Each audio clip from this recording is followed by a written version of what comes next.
Helmutas Marko yra pavyzdys, kodėl Red Bull kaip organizacija yra tokia prasta. Kaip ir pernai, taip ir šiemet Marko mėgsta pasidalinti skambiomis antraštėmis. Prieš Australijos Grand Prix savaitgalį Marko nusprendė kritikos pažerti ateinantiesiems naujokams. Jackui Doohanui buvo uždėta C lygio lenktynininko etiketė, o Gabrieliui Bortoleto B lygio lenktynininko etiketė. B lygis uždėtas žmogui, kuris per 2 debiutinius sezonus laimėjo tiek Formulės 2, tiek Formulės 3 čempionatus. Ir čia Marko kalbos nesibaigė. Australijos Grand Prix lenktynėse vienas iš jo auklėtinių Isaacas Hadže apšilimo rate skaudžiai išslydo į bortus. Jaunojo Hadžio pečius apgubė milžiniškas apmaudas. Išlipęs iš bolido prancūzas nesulaikė emocijų ir pravirko. Lewiso Hamiltono tėvas Anthony Hamilton nuėjo prie Isaaco ir davė užuojautas jaunajam talentui. Nors Hadžio nei jo giminaitis, nei jo draugas, nei jo sūnaus komandos narys, nei galų gale žmogus atsakingas už tavo likimą organizacijoje. Jis tiesiog išreiškė pagarbą ir užuojautą. Na, o ką manot, kaip pasielgė Helmutas Marko?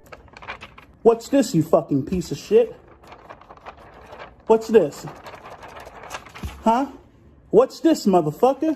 Ar tai buvo gėdinga? Vienintelis žmogus, dėl kurio yra gėdinga iš Red Bull pusės, tai turėtų būti tu, nes net aš, nelenktyniaujantis ir sėdantis prie stalo, valgantis čipsus ir net gyvai šitų bolidų nematė žmogus, suprantu Isaaco Hadžės skausmą. Ir dar tai, jog tavo bosas, tavo kertinėme momente, tavo debiutinėse lenktynėse pasako, jog tavo veiksmai yra gėdingi, pasitikėjimo daug tikrai neduoda. Moralas šios istorijos yra toks. Pasaulyje pilname Helmutų Marko tapkite Anthony Hamiltonais.